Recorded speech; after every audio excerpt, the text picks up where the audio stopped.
know what? I'm going to sit over. Could you, maybe you could sit on the end? Yeah, I'll Thanks. place this here.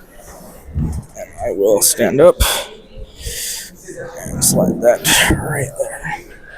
There we go. That should be better. Yeah. So, so you heard my question, but I'll say it for the camera, and then we don't have to talk to the camera. Yeah. So what do you think happens after this life? I was raised... Oh, by the way, you're Xavier. I'm Jeff. So, how's it going? I was raised Catholic, so I was always told, in death, as long as you've accepted Christ, you've been a good person, you're choosing to ask for forgiveness for your sins, you would ascend to heaven. And if you chose not to do so, you chose to renounce Christ, you would be separated, essentially. That's all hell really was, at least in my teachings. Yeah. For the most part, that's what I'm hoping happens. That's what I assume happens. But I'm also a very scientific person, so another part of me is going, well, yeah, but eventually you lose consciousness, your heart stops beating, everything kind of shuts down, and that's potentially it. So there's always that argument in the back of my mind is, well, is faith correct? Is science correct? Are neither correct? Think both could be correct? I mean, more than likely, yeah. I mean, I know physically our bodies shut down. Our heart stops beating, oxygen stops being taken in, so everything shuts down, and then after that, it's kind of whatever happens to your soul. Like I said, personally, I believe if you've believed in Christ, you accept God, you're brought back with him in heaven, and otherwise you're renounced. You've chosen separation, so you'll get separation. So there's this tension within you between faith and science, right? Yeah. How do you see science denying faith? Or so like from what you've said so far, you're talking about our physical body. We know our physical body dies. Yes. Right. So faith would say, well, there's more to us than our physical body, that we have a spirit, there's that's something that continues on. And I think you'd probably agree that God himself would be that in that same realm as far as like a spirit, unprovable by science, but at the same time undeniable. Like we can't prove it with science and we can't disprove it with science. It's kind of just there. You either believe in it or you don't, and that's the end of it. Yeah. So I guess what I'm wondering is, like, could it be that science can tell us some things but can't tell us everything? I mean, there are definitely aspects like that. Like, I want to go into paleontology, the study of dinosaur fossils. I found out recently this is something we thought physically impossible, something scientifically unable to happen, where the process of fossilization gets rid of all organic material, bone, skin, flesh, all of it, and replaces it with stone.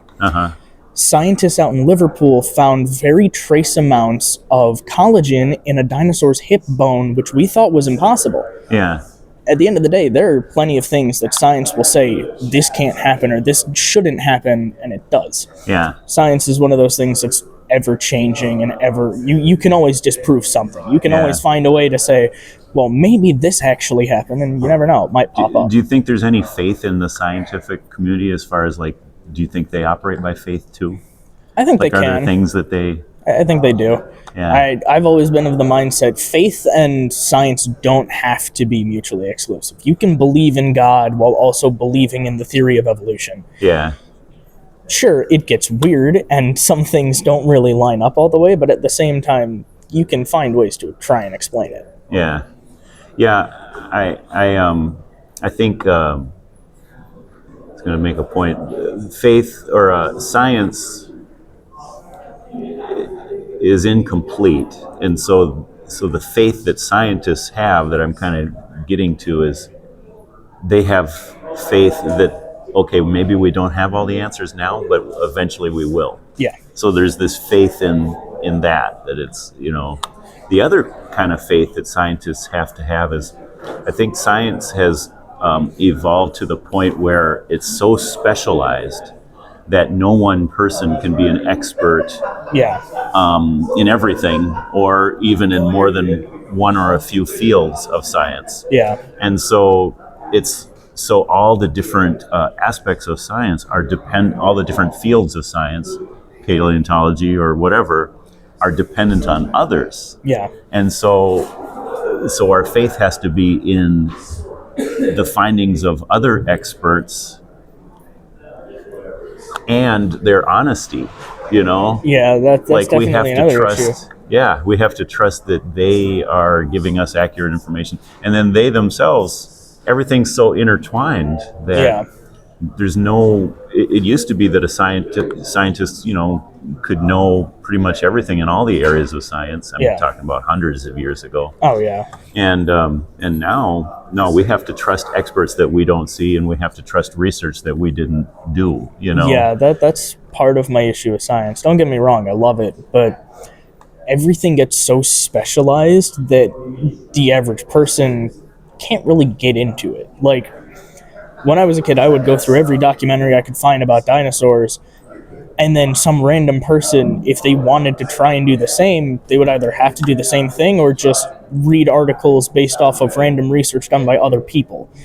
It's so specialized and so specific to the people doing the research that the average person won't understand a lot of it. I Right. found it even with my family when I'm talking about stuff that I think is simple, like the fossilization and finding collagen. I thought that was all something super simple that would be easily understood.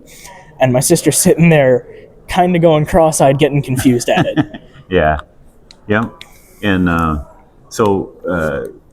getting back to that, they've found, as far as I understand, they found DNA in bones, dinosaur bones. Yeah. Right. That's supposedly millions of years old. Roughly 66, Yeah. depending on when the individual died. But yeah, something that we thought was impossible. We thought Yeah. fossilization gets rid of all DNA. There's nothing left. Jurassic Park would unfortunately be impossible. And now we're seeing this. Jurassic Park is still likely something impossible, but we're seeing trace amounts of DNA that we could potentially use to find out how big they might have gotten, or what color they were, or potentially even what sounds they could have made. Mm-hmm. And I mean, so what they found in Jurassic Park was dinosaur DNA in tree sap, In mosquitoes caught in amber, yeah. They would caught in find amber. Yeah. Yeah. And then at that point, like, I don't think we can create life from DNA at this point. Even with like, present day DNA. I've seen some things that lead to that suggestion. Like, people are trying to bring back mammoths. We do have some elephant species that are close enough where we think if we can tweak some of the genes just a little, we might be able to make it work. But even then, it still takes ridiculous amounts of time, and we need an ancestor or a descendant to go off of. Yeah. There were two types of dinosaurs, avian and non-avian, and most dinosaurs were non-avian, or a lot of them were, and all of the avian species all went extinct aside from the birds we see today. So even if we were to look at avian dinosaurs and say, let's try and make a velociraptor, for example, even then we would have to try and find some common DNA in today's, like, turkey or ostrich and put that DNA in. It likely wouldn't work. Like in the eggs or something? Yeah, we would have to find a way to put the old DNA into the eggs, which could also release a whole swath of other issues, like potential diseases. Yeah. So, Xavier, if I told you so and so is a scientist, a paleontologist, let's say, and he's a Christian, and he's advocating for the Christian views, would you think of that person as less of a scientist because of that? Probably not. I've always been in the camp of live and let live. As long as you're not hurting yourself, you're not hurting me, you're not hurting other people, go wild. Do what you want. I guess what I'm saying is, so are you, I don't know if you're aware of, like different Christian websites that, like, creation.com. Mm-hmm. Have you heard of that one? Yeah, I've heard of it. Have you ever been to it or seen it? Like, not really. Never found a reason to, but so there, or evolution, evolutionfacts.com is another one, where it's run by Christian scientists with doctorates in different fields of science. And then they've put together all the, the evidence they can find to support a biblical worldview of science. And a lot of the evidence is not even from say Christian scientists. It's just scientists in different areas, and they've quoted them and quoted their findings. Yeah. But what I find is, I think there's a group. You understand? You're familiar with the term groupthink, right? Yeah. So like there's an accepted narrative within science, and so if someone is found to have advocated for anything that could point to the existence of God or some kind of a deity or a creator, Yeah. rather than naturalistic beginnings, there's a certain groupthink within science. I'm not saying all scientists, but certain ones would say, well, you can't advance in your career then. You can't come and study at this institution or that institution because you're a deist. You're saying there's evidence for God, like you would say that miracles can exist. Anything that can't be explained by natural phenomena. That sort of thing. So would you be open to checking out some of those sites? Absolutely. At the end of the day, science is still science. It may be done by different people. They may have different views, but at the same time, all of science, you can gain something from it. You can learn something from it. Yeah. So even if people are preaching that there are creationist views over evolution views, sure, I'll give it a read. I'll see what it's about, see what their points are, see if that might sway me at all. At the end of the day, opinions can always be changed. Science can always be changed. That's the thing, that should be kind of like a foundation of science, is that we don't have complete information. We need to be open.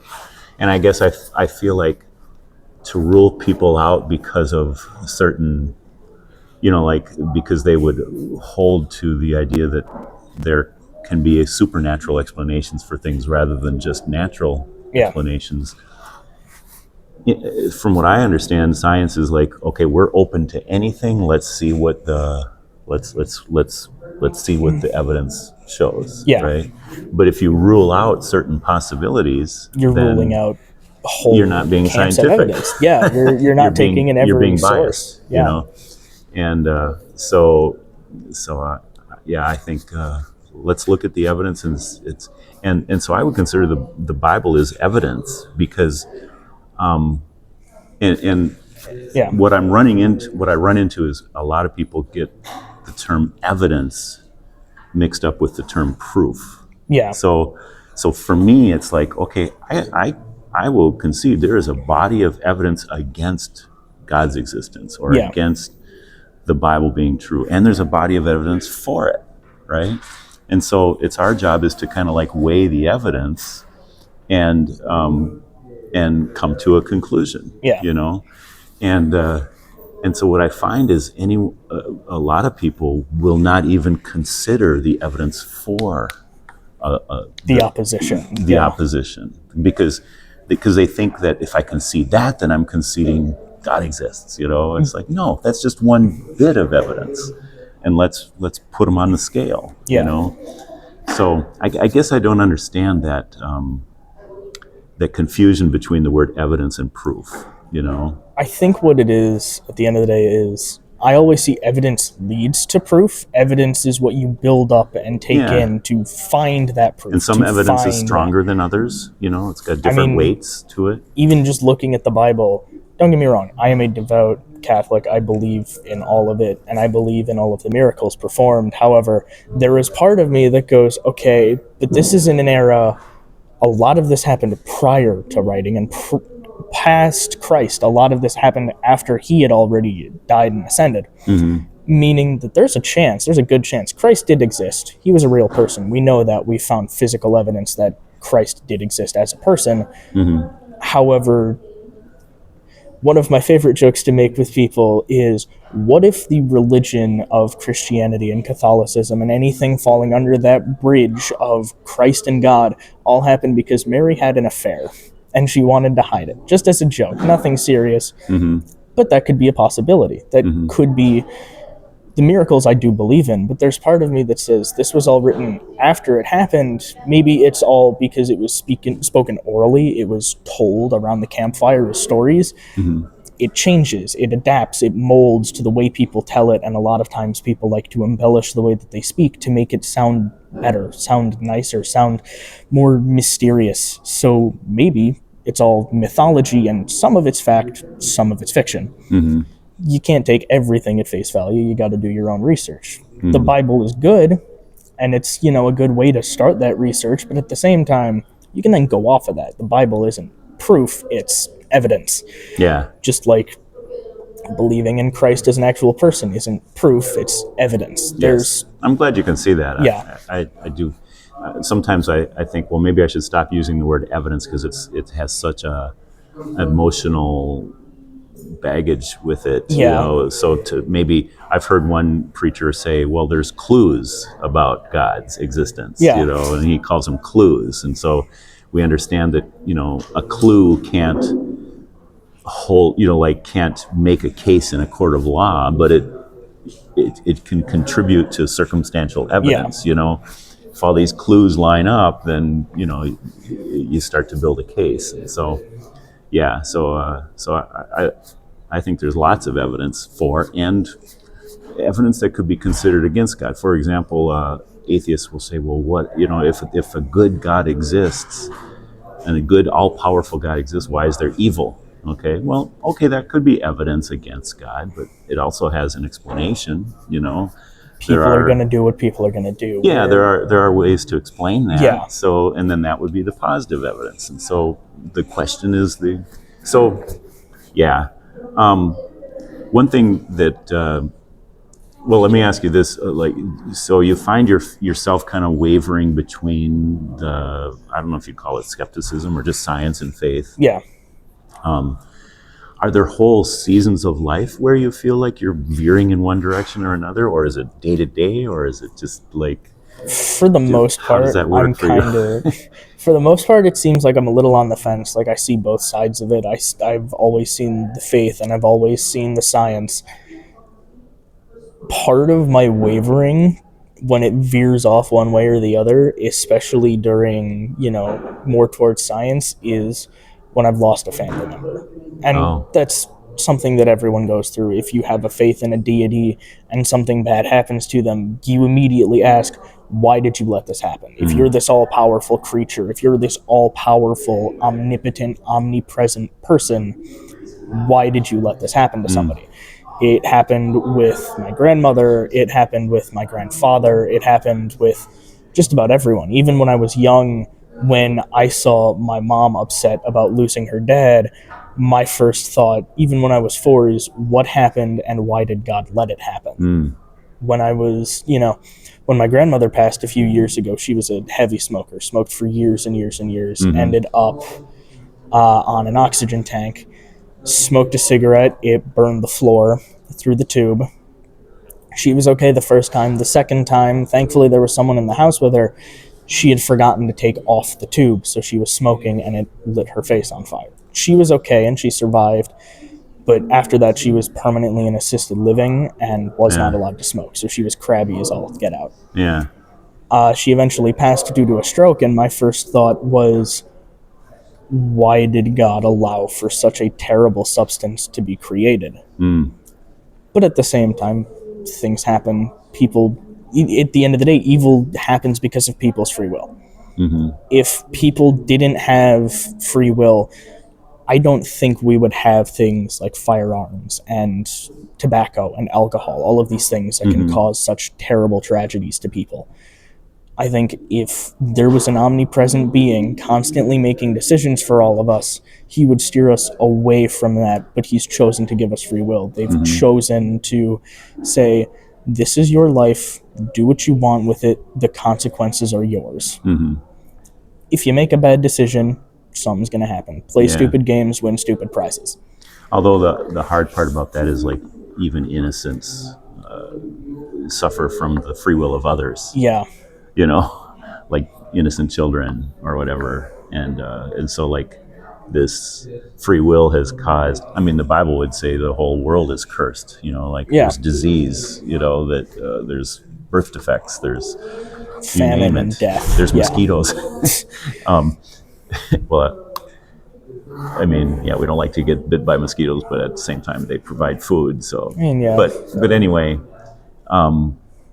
when you do have those kind of doubts and have had those kind of doubts, like, did you take positive action to say, you know what, I'm kind of doubting in my faith. What can I do to build it back up? Or were you just kind of lost, or didn't realize maybe you were going through it? Or a lot of the what would you time, I say? don't really think about it actively. I kind of just let it play in the back of my mind, and if I'm at work, I put my nose to the grindstone. I take care of what needs to get done, and I move on. Or if I'm in classes, I do whatever is in front of me. I always have something in front of me to keep most of my mind occupied so that all of that can be processed. And then I've kind of accepted it. If something tragic happens, if I lose a family member or a pet, it kind of plays in the back of my mind for a couple of weeks, and then I'm back to where I was in the first place. I'm wavering between science and religion.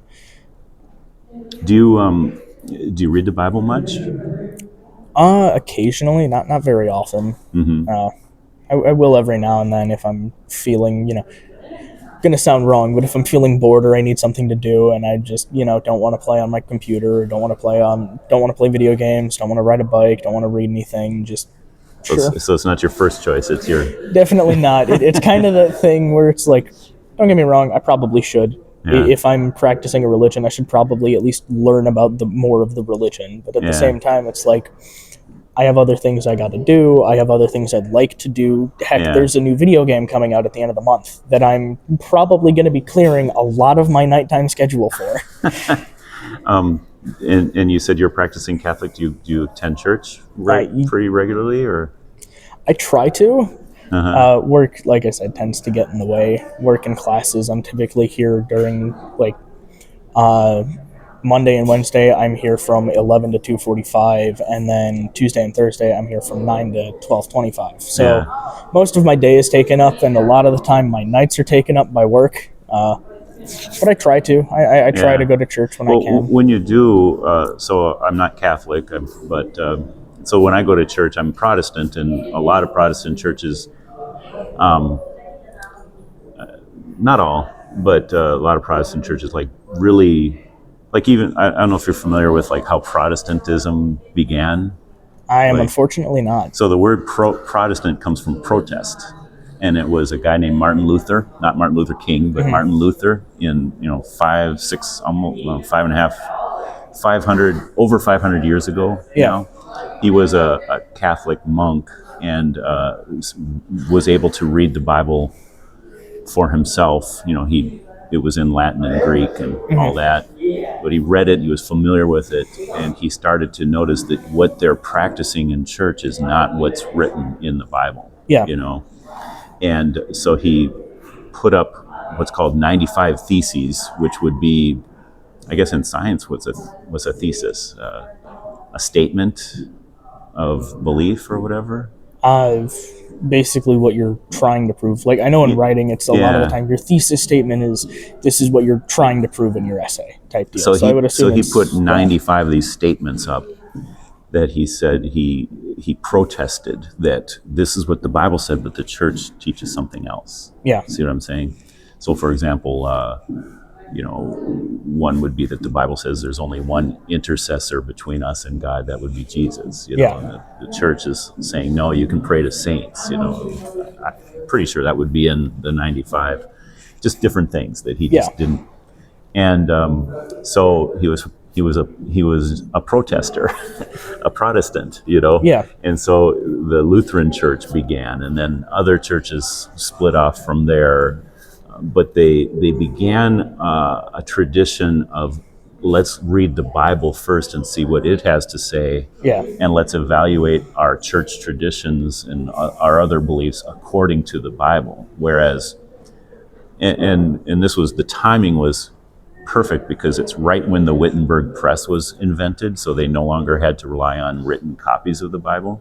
So the first book that was written, printed on the press was the Bible. Yeah. And so he translated the Bible into German, which is what his language was, and so they were much more apt to read the Bible and study it and say, okay, what does it say?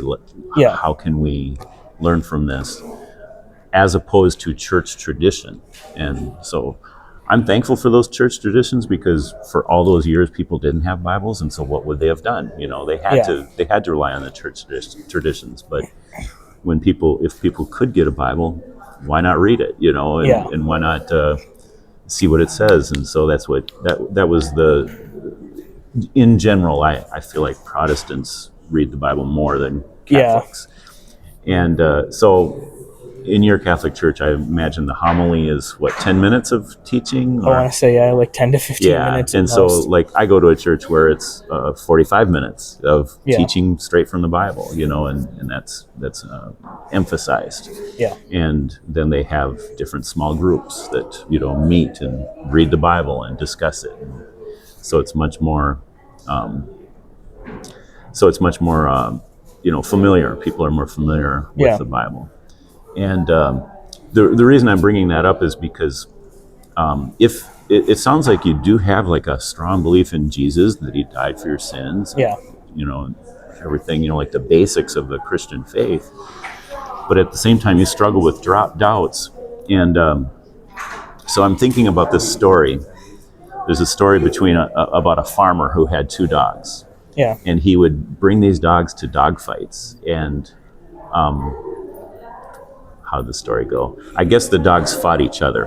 Anyway, he would allow people he would place bets on the dogs, Yeah. And so basically he made an advantage for himself. Like one week, one dog would win, another week, another one would win, and he always knew which one would win.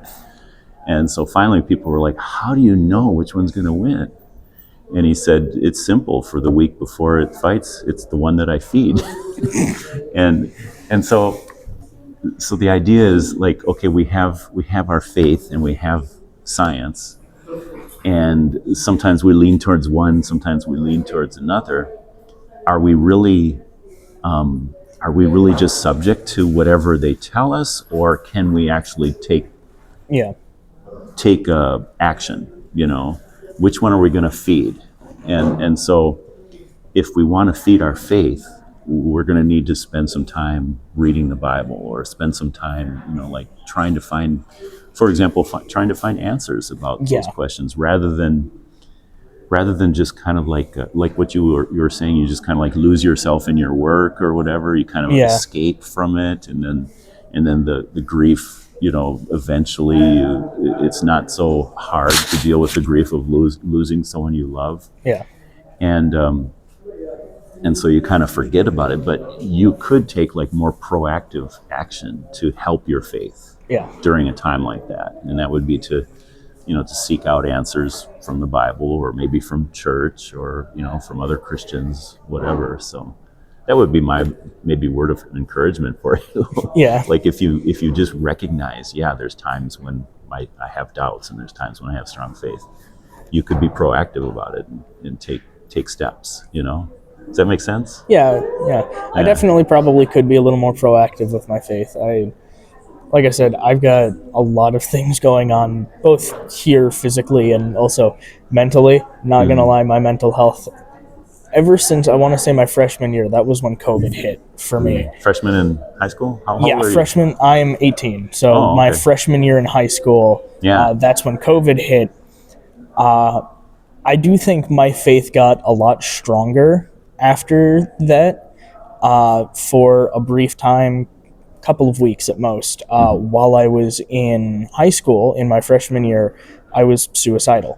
I felt disconnected from everyone, both physically and emotionally, because I was constantly in my room, on Zoom calls, meeting for classes. I kind of pushed through it by myself, and I regret choosing to do it that way. I definitely do. It's always better. Even the reason I chose to avoid going to people, going to my parents, going to my close friends and saying, this is how I feel, is because both of my parents were teachers, so I thought they wouldn't have time because they're busy with their own classes and they've got their own issues because of COVID too. Yeah. And I didn't want to go to my friends or my sister about it because they're also in school. They also have to deal with COVID. They're also stuck in the same boat. I figured most people feel the same way. Yeah. So that after that, I definitely felt myself getting a lot closer to my religion, thinking that I honestly think it was some form of divine intervention, that God or Christ or someone was saying, brought you through that. It may suck, it may hurt, you may not like it right now. Yeah. But keep pushing, because the hurt you feel will be better than the hurt your family would feel, the hurt that your friends would feel, the hurt that anyone around you who knew you closely would feel if you chose to take a permanent solution to a temporary problem. Yeah. Yeah. I definitely feel sounds like wise advice, and if you don't know where you got it from, then I think it did come from God. Yeah, I definitely think that especially came from God, and that's where my outlook of it could always be worse came from too.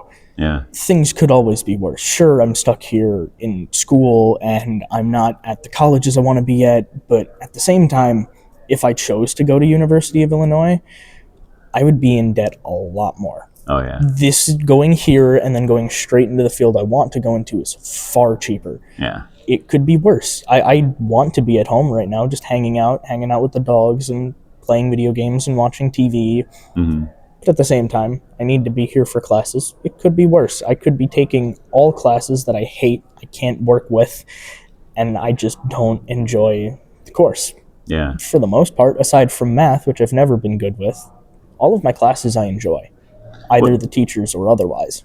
Just to encourage you, I went to a community college too for the first 2 years, and after my first semester, which was horrible, I got straight A's all the way through, and so basically I was able to like transfer wherever I wanted to go, from that. So I'm glad I did it. I saved a lot. I put myself through college that way. I mean, I had to work the whole time. But, But yeah. So it's a good route to take. I think you made a wise choice. Yeah, so. I also definitely had the same experience my last semester here. I passed one of my classes, which was my English class, and the other 3 I just barely failed. 68% just barely didn't pass. Yeah. So, especially the math, like I said, I've never been good with it. So I'm trying a lot harder to keep on track and maintain decent grades for all of my courses now. Yeah. Because otherwise I don't want to repeat. I don't want to be stuck in the same pattern, because I also found myself in high school, I would just kind of coast through it. Yeah. And that's what a lot of people have said. From what I've heard, people kind of just coast through high school, because it's like, as long as you get a D, you're fine. Yeah. You put in the bare minimum effort and you're basically set. Yeah. I don't want to do that because my parents are both teachers. They would absolutely crucify me for it. But at the same time, math I passed with a C. Everything else was like B's and A's. So I didn't really care much. Yeah. But here, it's like I have to get a C if I want my classes to count. Otherwise, I'm kind of screwed. Yeah. So. Yeah. But I think that experience during COVID, feeling alone and disconnected. Do you feel like would you call your religion, your beliefs, a religion or a relationship? How would you characterize it? Like, do you feel like you have a relationship with God? I would say it's a bit of both. Because I'm Catholic, a lot of it is just religious practices. Mm-hmm. I know, like you said, you're Protestant. A lot of the practices come directly out of the Bible. With Catholicism, it's kind of just the priest stands up there for an hour talking, and we sing, and we do all of these things in the church, and after about an hour, then there you go. Yeah. You've received the Eucharist. You can go home now. Have a nice day. Yeah. So I see that as religious, but I definitely do see a lot of my like day-to-day stuff. Like, I've been lucky enough to get a car, like my own vehicle, my first one, which my family ended up getting rid of because my sister took it after I did. My dad works out in a vocational center, the Indian Valley Vocational Center in Sandwich. They have an auto tech department, and they got donated this old Honda Accord from, I want to say, like 2006, 2003, that era. Bought it off them for like $500, and that was my first car. Okay. So that one, literally just bare minimum insurance, no like bare minimum fixes, bare minimum, like literally the bottom of the barrel of a vehicle that I could get. Yeah. Because at the end of the day, if I'm only paying for car insurance, I'll take it. It's pretty cheap. It's not that big a deal. Right. The new car, I've been fortunate enough to put $1,000 down and then like $300 a month for a couple of years. So it's like that. I definitely feel was some presence guiding me, saying, "Hey, we're gonna help you out here. You need the help." Or, like I said, when I was feeling suicidal during my freshman year during COVID, something kind of guided me toward music a lot. I've always been in band and this lover of music. I've played guitar, I've played trumpet. I bought an ocarina a couple of years back and I've been playing that. But during that time, my love for music exponentially grew. And I think that was the way that God had intervened to help me. So I definitely think part of it is just religious practices, but part of it, especially when my mental health isn't as great as it normally is, or I'm going through something, that's God's relationship with me. He helps me, and I try to do whatever I can during religious practices to return the favor, essentially. Yeah, that's cool. Yeah, I think of relationship as like a two-way communication. Yeah. And so prayer would be our, just opening ourselves up and spilling out our guts to God, hopefully in a respectful way. But you look through the Psalms in the Bible, which is the ultimate example of prayer. Yeah. The Psalms are all different levels of emotional, like distress and happiness and peace and, anger at God or anger at someone's enemies. It's just like King David in the Bible wrote most of those Psalms, and he's just spilling out his emotions to, So God gives us the freedom to express ourselves that way to him. But at the same time, we need to hear back from God. If we're not just like, it's not all like, you wouldn't want to be in a relationship with someone that only wanted you to listen to them and you couldn't talk back. And so we have to hear from God somehow, if we're going to have a relationship with God. Yeah. And that's where the Bible comes in. And a lot of it is like, it's not always like things I want to hear, like, I don't know if you've ever seen these books. It's like God's promises from the Bible. And so it's all the positive things. Yeah. And it's like, okay, well, what about the rest of the Bible? What about like the warnings? You can't just cherry pick things. You can't cherry pick. Take the good with the bad. Exactly. And so if we're going to have a relationship with God, we got to be willing to accept not just the good, but the warnings and the, like if we're going the wrong direction in some way, if we're doing the wrong thing, we have to be open to him, God's word telling us that. Yeah. And so we prayerfully read God's word, and it can become a real communication, and it sounds like you feel like you've been directed in some of these major decisions. Yeah. And and we don't want to be like someone who just runs to God when we need something or when we're depressed or feeling lonely. It's like, no, we want to, like, it's not like God is Santa Claus. Like, we just go to him when we need something, Yeah. It's like, no, we have to learn to be faithful even when we're doing well. And so I think the best way we can do that is to have like a regular discipline of reading the Bible and putting it first in our agenda rather than, if I have time. Yeah. I'm saying. So, well, I want to respect your time. So I'll turn this off. I don't know if it's been doing something, but, and then I want to see how I can pray for you real quick. Okay. So I'm going to turn this off.